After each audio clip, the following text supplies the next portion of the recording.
welcome to the last one. I guess you're being very tired after the entire day. Okay, are you seeing my slides correctly? Yes. Okay.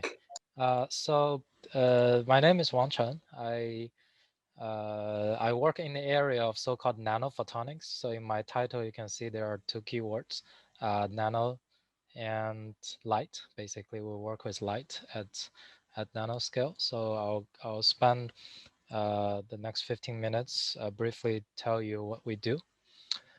So here's the outline. I'd like to tell you who am I and what do I do, what do we do, and how do we do it, and what is the application for it. So very briefly about myself, I joined CityU in 2018, so this is my fourth year.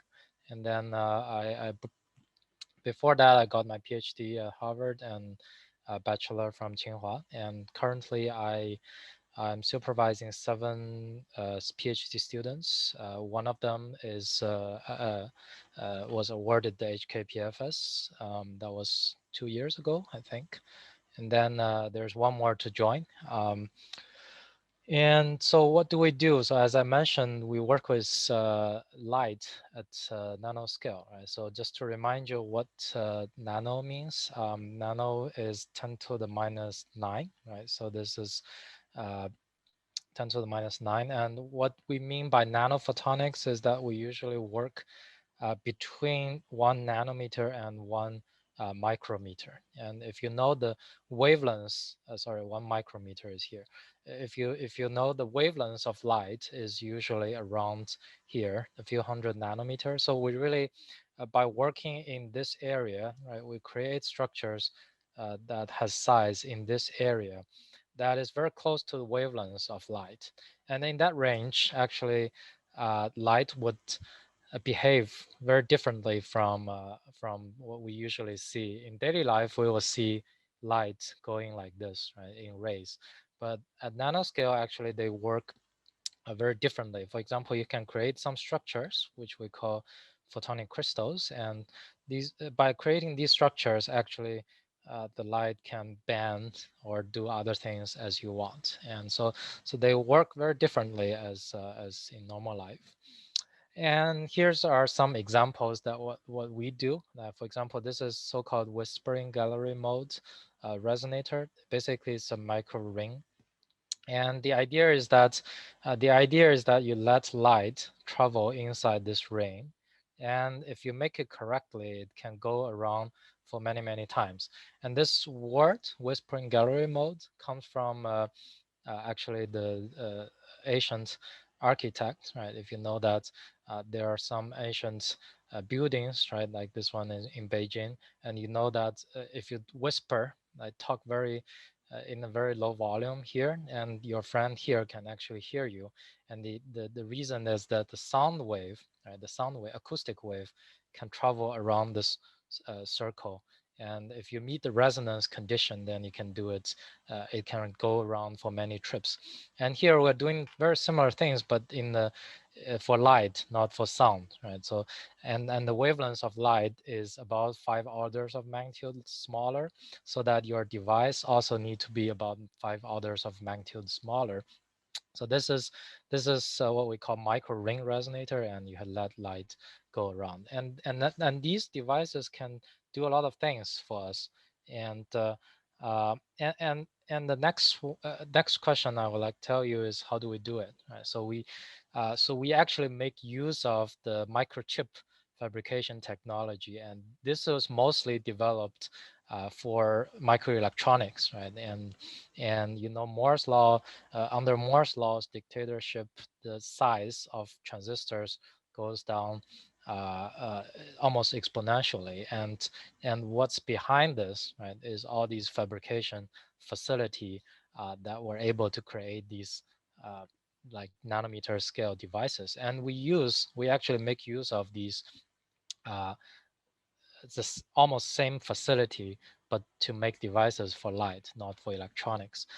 So we actually at CityU, we also have this lab, of course, not in the industry scale, but but we can make these things as well. So for example, this is a layout of our clean room. We have electron beam lithography that can go down to minimum line width of 10 nanometer. And this is one wafer we recently created.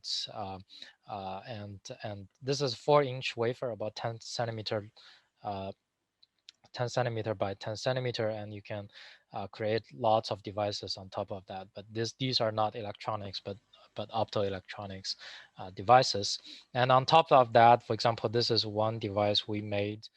This is a few years old now, but you have ribbons on top of waveguides. These are 70 nanometer wide and high.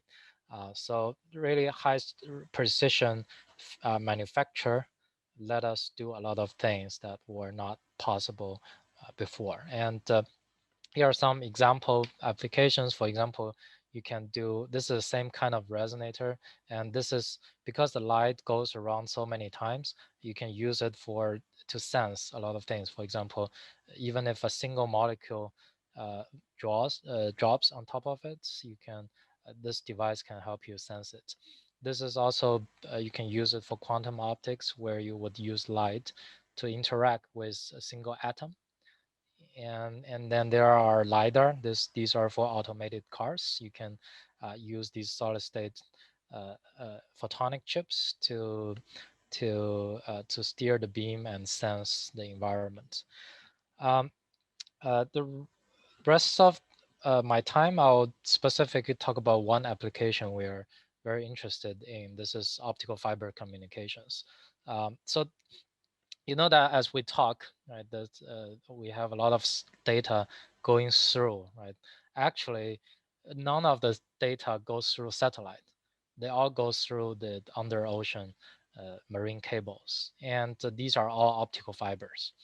And these days, fibers are also going into data centers a lot, and even a single fiber nowadays can carry more than 1 terabyte of per second of signal. And so we are interested in how do we use these chip technologies to advance these optical fiber communication networks. And one of the device we're particularly interested in is called modulator, where, for example, your computer, all the signals in your computer or processors or servers are electrical signals.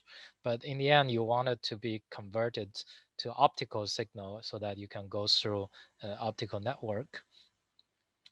Uh, Yes, and then this modulator is sitting in between to convert this electrical signal to optical signal. And what we are trying to do is that these modulators, traditionally they are very large. They are not so-called integrated.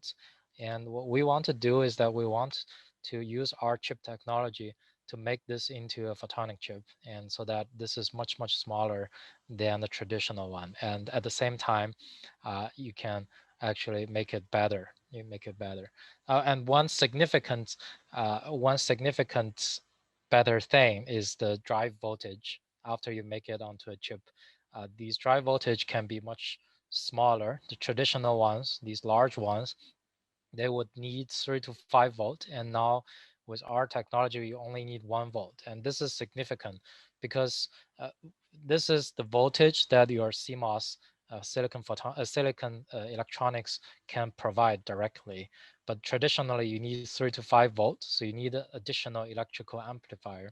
But with this technology, not only you make it much smaller, less costly, but at the same time you can directly match with the CMOS circuit. So this was already a few years ago, and um, and at the same time you can run it for very high speeds. This is at 70 gigabit per second, and with very low voltage directly from CMOS.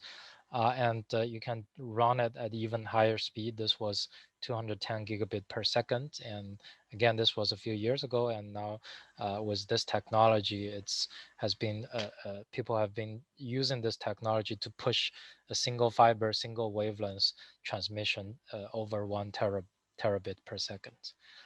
So I think because of time, I will not talk too much about what we do, but we do work with a lot of different things. For example, this is frequency comb generation. Essentially, you have all many this is actually more than 900 frequency components, and they are generated just like a comb. They are generated by input of only one wavelength. So you send one single wavelength light in, and with our device, you can create a very broad spectrum. And this so-called frequency comb, is very important for precision measurements and a lot of different things. Um, and we also do optical wavelength conversion. These are devices that can change the color of light. And then there are also things we work towards fundamental physics like quantum optics and different things.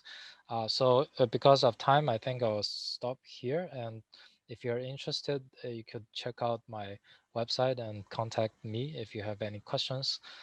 So this is my team at CityU, and we are also hiring. Thank you very much.